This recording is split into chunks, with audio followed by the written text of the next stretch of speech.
Bonjour et bienvenue sur Tips, le podcast d'Ocha qui vous donne toutes les clés pour lancer et booster le... On en a marre de cette phrase d'intro, non? On recommence. Hello à tous et bienvenue sur Tips. Moi je m'appelle Emma et je suis Head of Brand Content chez Ocha. Et toutes les 2 semaines, j'ai le plaisir de partager avec vous un conseil concret qui vous aidera à faire grossir l'audience de votre podcast. On continue cette 3e saison de Tips avec un sujet qui, je l'espère, vous plaira. On va parler titres et comment les rendre les plus impactants possibles pour encourager les auditeurs à appuyer sur Play. Je profite juste de cette intro, oui elle est un peu plus longue que d'habitude, pour vous rappeler que cet été je vous ai préparé un e-book complet avec les 10 conseils à retenir absolument du podcast depuis le tout début de Tips. Je vous mets le lien en description de cet épisode. Commençons par l'essentiel. Pourquoi est-ce que c'est si important d'avoir un bon titre pour un épisode de podcast? Pourquoi est-ce qu'on ne peut pas simplement numéroter ces épisodes ou utiliser une phrase un peu générique? La réponse elle est simple, un bon titre peut faire la différence entre un clic sur play et un balayage un peu rapide. Le titre de votre épisode, c'est l'une des premières interactions que vos auditeurs ont avec votre contenu. Le premier teasing, le premier petit avant-goût, la première impression. Et vous savez ce qu'on dit, la première impression est souvent la bonne. Un titre fort et accrocheur, eh bien, ça va tout simplement piquer la curiosité et attiser l'intérêt de votre auditeur. Non seulement il donne une indication sur le contenu de votre épisode, mais il aide aussi vos auditeurs et vos auditrices à décider s'ils ou elles veulent investir leur temps à vous écouter. Ok, mais comment on fait ça? Première règle pour créer un titre d'épisode accrocheur, on fait court. La concision. Les auditeurs de podcasts, comme la plupart des consommateurs et des consommatrices de contenu numérique, ont une attention limitée. En général, un titre doit pouvoir être lu et compris en un clin d'œil. Donc l'idéal, c'est d'avoir un titre qui fait moins de 50 caractères.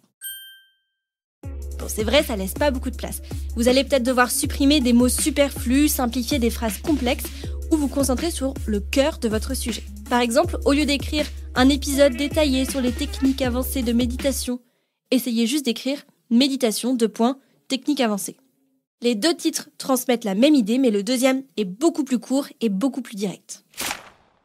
Écrire des titres courts et concis ne vous permet pas simplement de capter l'attention de votre audience, ça facilite aussi la lecture de vos titres sur les petits écrans de smartphone. Et ça peut vraiment tout changer. Règle numéro 2, créer de l'impact avec des données brutes. Maintenant que vous avez un titre concis, vous voulez que votre titre se démarque, qu'il attire l'attention au milieu de centaines d'autres options. Un moyen efficace pour y parvenir, c'est d'utiliser des chiffres, des questions directes et des mots-clés un peu intrigants. Les chiffres vont attirer naturellement l'attention et ils vont donner un aperçu tangible de ce dont vous allez parler dans votre épisode. Par exemple, 3 secrets de productivité est plus intriguant que secrets de productivité. Les questions directes vont inciter beaucoup plus à la curiosité et à l'engagement.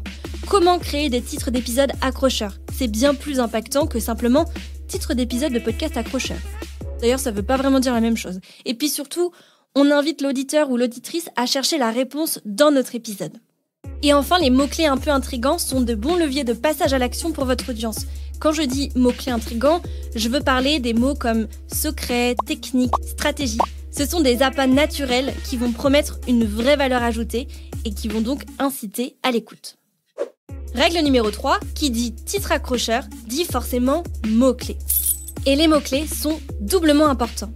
Premièrement parce qu'ils aident à décrire et à contextualiser votre épisode. Quelqu'un qui lit « technique de yoga pour le sommeil » comprend immédiatement ce dont vous allez parler dans votre épisode. Deuxièmement, et c'est là que les choses deviennent vraiment intéressantes, les mots-clés vont vous permettre de mieux référencer votre émission et de booster votre visibilité.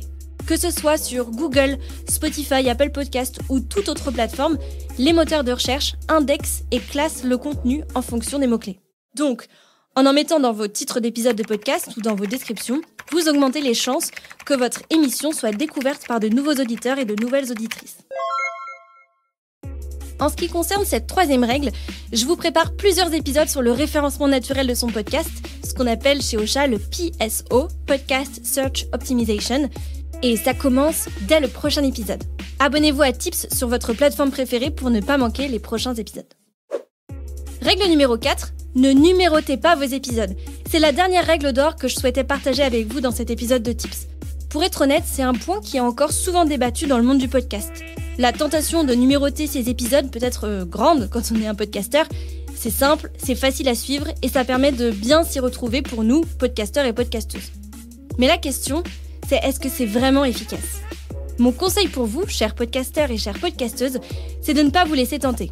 On l'a dit tout à l'heure, un titre efficace, c'est un titre qui fait moins de 50 caractères. Si vous écrivez épisode 1 au début de votre titre, ça fait déjà 9 caractères d'occupés. 11 si vous ajoutez un espace et un tiret pour séparer tout ça de votre titre officiel. J'ai compté, Rappelez-vous également que sur un mobile, le titre est encore plus tronqué. Vous n'avez donc pas du tout envie que vos auditeurs et vos auditrices ne voient que épisode 2 ou épisode 1. Et donc qu'ils n'apprennent absolument rien sur votre contenu, rien qui les fasse au moins cliquer. Un numéro en soi, ça ne donne aucune information sur le sujet de l'épisode. Les numéros d'épisodes peuvent aussi dissuader de nouveaux auditeurs et de nouvelles auditrices qui craignent de ne pas comprendre l'épisode sans avoir écouté les précédents. En clair, afficher des numéros d'épisodes peut donner l'impression que votre contenu n'est pas vraiment accessible.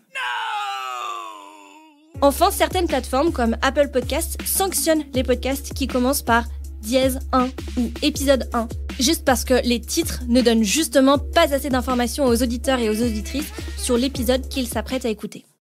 J'espère que cet épisode de Tips vous a appris de nouvelles choses et vous inspire pour faire grossir votre podcast. Je lance un sondage sur Spotify pour celles et ceux d'entre vous qui écoutez Tips sur cette plateforme. Dites-moi quelle règle d'or vous allez tester en premier pour votre prochain épisode. Dites-moi également ce que vous pensez de cet épisode et de l'émission en général sur nos réseaux sociaux, osha_fr, ou bien en commentaire sur Apple Podcasts. En attendant, je vous retrouve dans 2 semaines pour un tout nouvel épisode de Tips. À bientôt! Osha Originals. Cette émission vous a été proposée par Osha, la plateforme tout en un pour gérer, promouvoir, analyser et monétiser son podcast.